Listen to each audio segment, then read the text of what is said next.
घरातील आई वडील दोघेही अपंग आणि त्यांच्या कमाईचं साधन एक छोटासा पाणठेला, अशा प्रतिकूल परिस्थितीवरती मात करून चैतन्य इंगळे या विद्यार्थ्याने 10वीच्या परीक्षेमध्ये 95.60% गुण मिळवलेले आहेत. आई वडिलांच्या स्वप्नांना त्याने भरारी दिली आहे. त्याच्या पंखांना भरारी देण्यासाठी तुमच्या आमच्या मदतीची गरज आहे.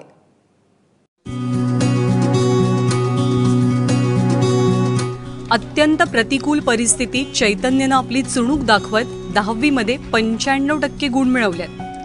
चैतन्याच्या घरची परिस्थिती खरं तर जेमतेमच आहे. वडील महादेव इंगळेंना जन्मजातच अपंगत्व. घराचा कारभार सिडको पोलीस स्थानकाबाहेर असलेल्या एका छोट्याशा पाणठेल्यामुळे चालतो. चैतन्याची आई सुद्धा 50% अपंग आहे. ती शिलाई मशीन चालवून संसाराला हातभार लावते. अशा परिस्थितीत कोणतेही क्लासेस न लावता चैतन्यानं 10वीची पायरी 95% मार्क मिळवत सर केली आहे. थोडी पद्धत बदलली अभ्यासाची. नुसतं पाठांतरावर भर न देता वाचनावर जास्त भर दिला. त्यानंतर मग एवढं सगळं करून मग त्यानंतर परत नंतर मागच्या वेळेसचे किंवा जे मॉडेल आन्सर शीट असतात किंवा क्वेश्चन पेपर असतात ते सोडवून बघितले. म्हणजे याच्यामुळे काय झालं की मला थोडा अंदाज आला की नेमके बोर्डात प्रश्न प्रकार कसे असतात किंवा बोर्डाची उत्तरपत्रिका सोडवायची कशी, तिथे काय करायचं, कुठे काय भरायचं. मग त्याच्यामुळे आत्मविश्वास वाढत गेला आणि मग वाढला आत्मविश्वास आणि त्यानंतर मग केलेल्या अभ्यासाच्या जोरावर मला हे यश गाठता आलं. इंगळे कुटुंब हे मूळचं अकोला जिल्ह्यातल्या मुळसूर गावचं.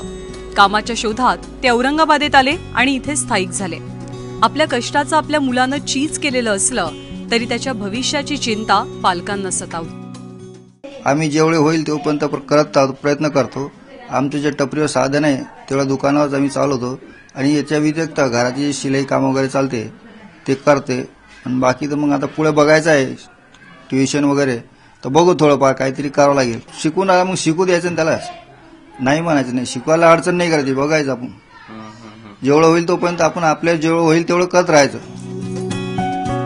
अभ्यासासोबतच वक्तृत्वासह अनेक स्पर्धांमध्ये चैतन्यानं बक्षिसं मिळवली आहेत. त्याला आपल्या घरच्या हलाखीची परिस्थिती बदलायची आहे. त्याच्या स्वप्नाला पूर्ण करण्यासाठी त्याला गरज आहे तुमच्या मदतीची.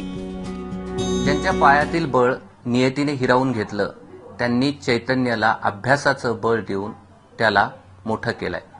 चैतन्याला आता गगन भरारी घ्यायची आहे, मात्र त्यांच्या पंखाला आता तुमच्या देखील मदतीची गरज आहे. कॅमेरामन धनंजय दारुंटेसह कृष्णा केंडे, एबीपी माझा, औरंगाबाद. तर चैतन्याला जर तुम्हाला मदत करायची असेल, खरं तर त्याला तुमच्या आमच्या मदतीची गरज आहे आणि म्हणूनच त्याला मदत करण्यासाठी म्हणून संपर्क क्रमांक आम्ही देतोय, तो जाणून घेऊयात. आपल्याला जर यांना मदत करायची असेल तर 2 संपर्क क्रमांक आहेत. एक आहे नितीन भालेराव, त्यांचा संपर्क क्रमांक आहे 9890934803, 9890934803. आशिष काटकर यांचा फोन नंबर आहे 9930233171, 9930233171.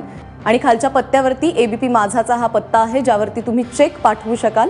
ABP news network 301 Boston house, Suren road, Andheri पूर्व, मुंबई 400093. त्यामुळे मदतीचा हात तुम्ही देखील देऊ करू शकाल.